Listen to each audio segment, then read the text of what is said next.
ఓం నమః శివాయ.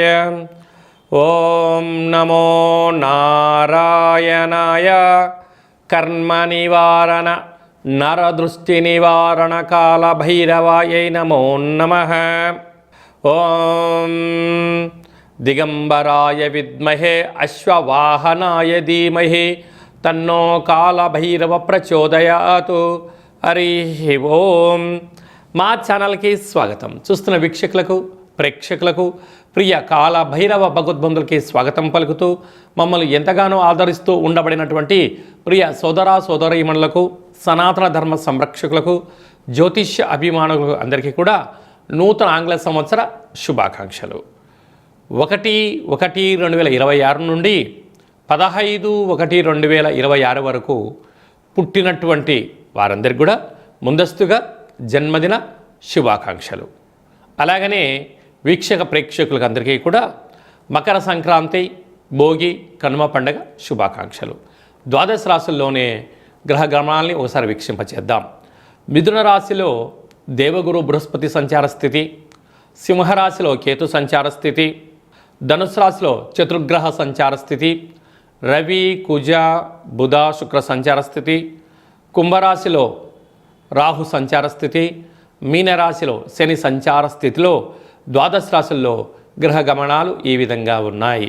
సింహరాశి వారికి ఆంగ్ల సంవత్సర ప్రారంభకాల సమయంలో ఒకవైపు అష్టమ శని సంచార స్థితి, పంచమ స్థానంలో చతుర్గ్రహ సంచార స్థితి, రాశిలోని కేతు సంచార స్థితి ఉన్నప్పుడు దోషాన్ని తొలగించుకొని ఐశ్వర్యాన్ని ఎలా పొందాలో ఈ వీడియోలో సవివరంగా సంపూర్ణంగా తెలుసుకుందాం. సింహరాశిలో ఏ నక్షత్రాలు వస్తాయనగా మఖా నక్షత్రంలోని 4 పాదాలు, పుబ్బా నక్షత్రంలో 4 పాదాలు, ఉత్తరా నక్షత్రంలో 1 పాదం కలిపితే సింహరాశి. రాశాధిపతి రవి భగవానుడు. రాశిలోని కేతు సంచార స్థితి ఉండడం వలన ఓపిక, పట్టుదల, సహనం, ఓర్పు చేత, నైపుణ్యం చేత రాజగౌరవాన్ని కూడా పొందబోతారు. లేక పంచమ స్థానంలో రాశాధిపతి రవి, రుణరోగ శత్రుకారకుడు కుజుడు, బుద్ధికారకుడు బుధుడు, రవి బుధుడు కలిసి ఉండడం వలన బుధాదిత్య రాజయోగం. అలాగనే శుక్రుడు కూడా అక్కడ సంచారం చేయడం వలన విశేషంగా నూతనంగా వివాహం అయిన వారికి పుత్రికా సంతాన యోగము, ఆధ్యాత్మిక చింతన, దేవతారాధన, సత్యనారాయణ స్వామి వ్రత పూజా కార్యక్రమంలో పాల్గొనడం, బంధు మిత్రు స్నేహితులతో ఆనందకరమైన జీవితాన్ని పొందబోతున్నారు. ప్రభుత్వ ఉద్యోగ ప్రయత్నం చేసేవారికి ఇది చాలా మంచి కాలము.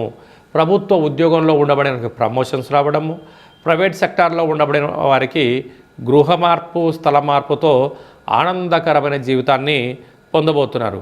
సప్తమంలో రాహు సంచార స్థితి ఉండడం వలన ప్రేమికులు చాలా జాగ్రత్తగా ఉండాలి. భార్యాభర్తల మధ్య అన్యోన్యత చాలా అవసరం. అష్టమ శని సంచార స్థితి ఉన్నప్పుడు తప్పక పూర్ణిమ తిథి యందున నదీ ప్రయాణాలు, జల ప్రయాణాలు, వాయుధ వేసుకోవడం ఉత్తమోత్తమం. యంత్రాలతో, ఆయుధాలతో చాలా జాగ్రత్తగా ఉండాలి. బ్యాంకు లావాదేవీలలో అనేక రకాల ఇబ్బందులు ఉన్నాయి. అనగా మితిమీరిన వేగం పనికిరాదు. పోలీస్ స్టేషన్లు, కోర్టు సమస్యలు పొంచి ఉన్నాయి. ఏకాదశిలో గురు సంచార స్థితి ఉండడం వల్ల దత్తాత్రేయ స్వామివారి యొక్క దర్శనం, శ్రీ మేధా దక్షిణామూర్తి స్వామి యొక్క మంత్ర పారాయణం, రుద్రుడికి అభిషేకం చేసుకోవడం, అలాగనే తెల్ల జిల్లేడు పుష్పాల చేత మహాదేవుడికి లేక విఘ్నేశ్వర స్వామివారికి అలంకరణ చేయడం వలన గ్రహదోషం తొలగిపోతుంది. సాఫ్ట్వేర్ ఉద్యోగస్తులు, హార్డ్వేర్ ఉద్యోగస్తులు, ప్రభుత్వ ఉద్యోగాల్లో ఉండబడిన వారు, ఎక్స్పోర్ట్స్ బిజినెస్ చేసేటువంటి వారు, అలాగనే సంపూర్ణ సాంకేతిక నైపుణ్యంతో కూడుకున్న వారు ఎంతో జాగ్రత్తగా ఉండాలని చెప్పి జ్యోతిర్విజ్ఞానం తెలియచేస్తుంది.